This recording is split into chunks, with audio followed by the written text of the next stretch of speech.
एक बार प्रेम से बोलेंगे सियावर रामचंद्र की जय, पवन सुत हनुमान की जय। देखिए, श्रीमद् वाल्मीकि रामायण के बालकांड का आज हम 15वां सर्ग करेंगे, जिसमें हम कथा देखेंगे ऋषंग द्वारा राजा दशरथ के पुत्रेष्ठ यज्ञ का आरंभ, देवताओं की प्रार्थना से ब्रह्मा जी का रावण के वध का उपाय ढूंढ निकालना तथा भगवान विष्णु का देवताओं को आश्वासन देना। ये सब कथाएं जो हैं लव कुश जो हैं भगवान राम जी के दरबार में सभी नगरवासियों के लिए कथा सुना रहे हैं, जिसमें जो है ये जो है कथा आ रही है। तो पुराने अगर आप वीडियो देखेंगे तो आप अच्छे से समझ पाएंगे। और आज जो है 15वां अध्याय हम प्रारंभ करने जा रहे हैं। तो कथा करते हैं प्रारंभ। महात्मा ऋषंग बड़े मेधावी तथा वेदों के ज्ञाता थे।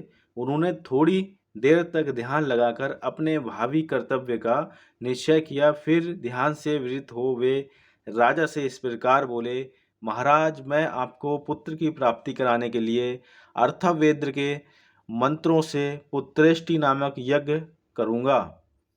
वेदोक्त विधि के अनुसार अनुष्ठान करने पर वह यज्ञ अवश्य सफल होगा।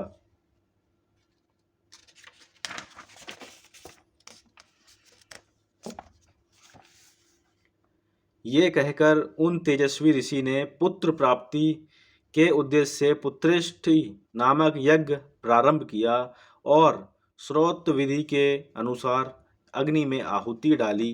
तब देवता, सिद्ध, गंधर्व और महर्षि गण विधि के अनुसार अपना अपना भाग ग्रहण करने के लिए उस यज्ञ में एकत्रित हुए। उस यज्ञ सभा में क्रमशः एकत्रित होकर दूसरों की दृष्टि से अदृश्य रहते हुए सब देवता लोककर्ता ब्रह्मा जी से इस प्रकार बोले, भगवान, रावण नामक राक्षस आपका कृपा प्रसाद पाकर अपने बल से हम सब लोगों को बड़ा कष्ट दे रहा है। हमें इतनी शक्ति नहीं है कि अपने पराक्रम से उसको दबा सकें। प्रभु, आपने प्रसन्न होकर उसे वर दे दिया है। तब से हम लोग उस वर का सदा समादर करते हुए उसके सारे अपराधों को सहते चले आ रहे हैं। उसने तीनों लोकों के प्राणियों का नाको दम कर रखा है। वह दुष्टात्मा जिनको कुछ ऊंची स्थिति में देखता है, उन्हीं के साथ द्वेष करने लगता है। देवराज इंद्र को परास्त करने की अभिलाषा रखता है। आपके वरदान से मोहित होकर वह इतना उदंड हो गया है कि ऋषियों, यक्षों, गंधर्वों, असुरों तथा ब्राह्मणों को पीड़ा देता और उनका अपमान करता फिरता है। सूर्य उसको ताप नहीं पहुंचा सकते, वायु उसके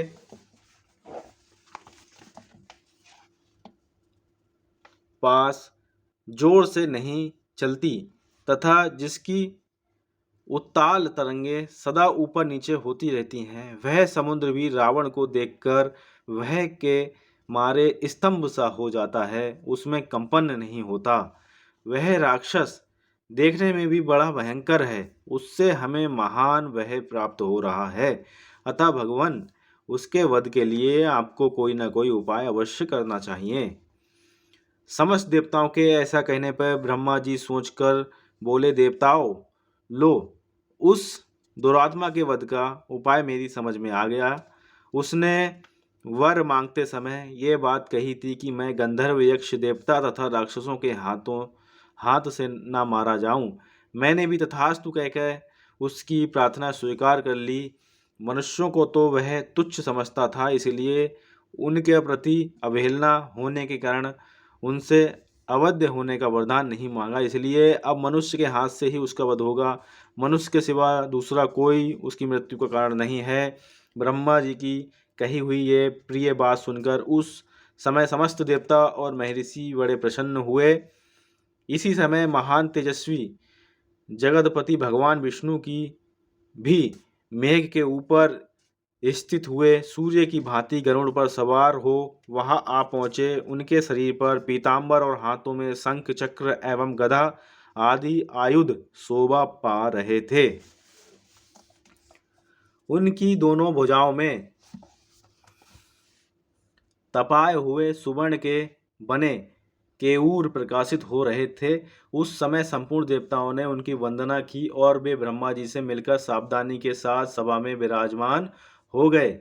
तब समस्त देवताओं ने विनीत भाव से उनकी स्तुति करके कहा, सर्वव्यापी परमेश्वर, हम तीनों लोगों के हित की कामना से आपके ऊपर एक महान कार्य का भार दे रहे हैं।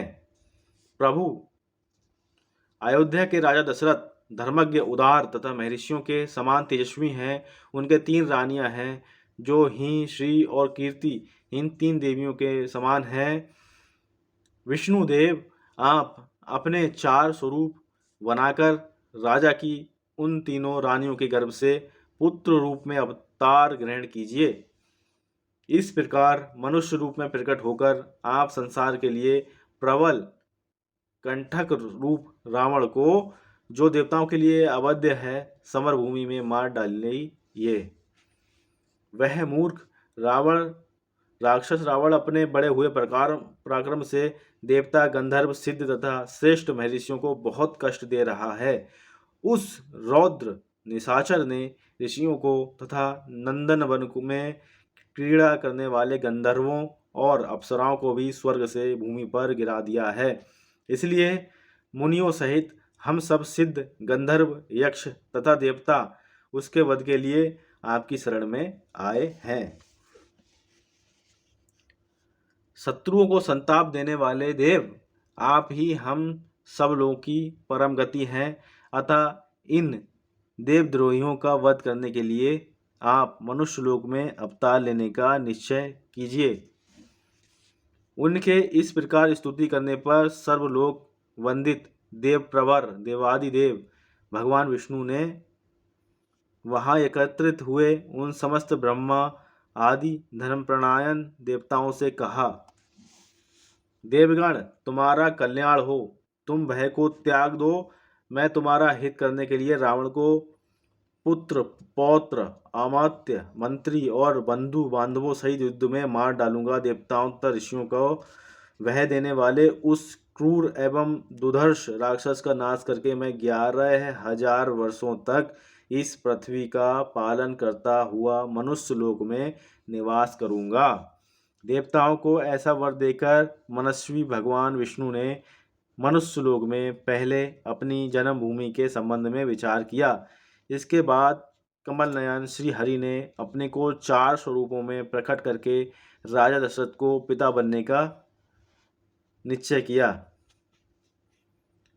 तब देवता, ऋषि, गंधर्व, रुद्र तथा अप्सराओं ने दिव्य स्तुतियों के द्वारा भगवान मधुसूदन का स्तवन किया।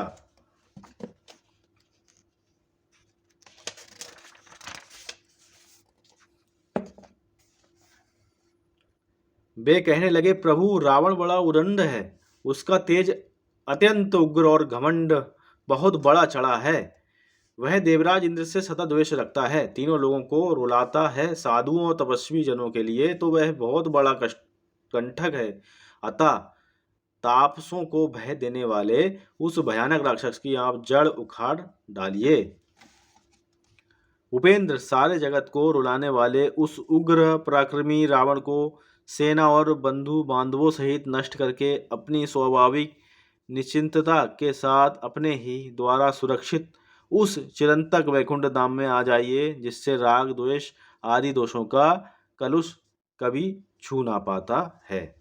तो इस प्रकार जो है यहाँ पे 15वां सर्ग संपन्न हो रहा है श्रीमद् वाल्मीकि रामायण के बालकांड का। और कल के वीडियो में हम करेंगे 16वां सर्ग, जिसमें कथा होगी देवताओं का श्री हरि से रावण वध के लिए मनुष्य रूप में अवतीर्ण होने को कहना, राजा के पुत्रेष्टि यज्ञ में अग्निकुंड से प्रजापत्य पुरुष का प्रकट होकर खीर अर्पण करना और उसे खाकर रानियों का गर्भवती होना। तो एक बार प्रेम से बोलेंगे, सियावर रामचंद्र की जय, पवन सुत हनुमान की जय।